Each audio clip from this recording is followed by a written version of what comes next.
तुम्ही पाहिलं असेल, हे कोयता गँग वगैरे हा प्रकार जो गुन्हेगारीचा वाढत चाललेला, लहान लहान मुलं, अगदी म्हणजे अल्पवयीन मुलं जे आहेत ते गुन्हेगारीकडे जास्त आकर्षित होत चालले. मग त्याच्यावर निर्बंध करण्यासाठी दादांनी या ठिकाणी कडक कारवाया करण्यासाठी पोलीस आयुक्तांना सुचवलं होतं. तर त्याच्या पलीकडे जाऊन एक लोकप्रतिनिधी म्हणून आम्ही आमच्या भागातील ह्या युवकांना व्यसनाकडे जास्त आकर्षित होत चालले, त्याच्यामुळे गुन्हेगारी वाढत चालली आहे. मग त्या गुन्हेगारीवर पगडा घालण्यासाठी किंवा बंधन आणण्यासाठी आम्ही व्यसनमुक्त करून ह्या मुलांना व्यायामाकडे आकर्षित करून या मुलांच्या गुन्हेगारीवर खीळ बसवण्यासाठी पोलीस प्रशासनाच्या माध्यमातून आणि आम्ही स्वतः त्या ठिकाणी कसं बंधन घालता येईल ह्यासाठी आमचा प्रामुख्याने प्रयत्न राहील. हे जे तरुण मुलं गुन्हेगारीकडे वळतात, प्रथम तर त्यांचं व्यसनमुक्त त्यांना करणं महत्त्वाचं आहे. त्यासाठी प्रयत्न करणार. एक म्हणजे व्यायामासाठी, खेळासाठी त्यांना प्रोत्साहन देणार.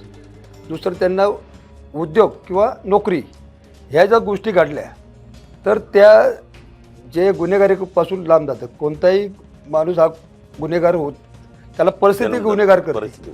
चोऱ्या करायला पण परिस्थिती करते. घरात काय नाही की तो माणूस चोऱ्या करायला जातो.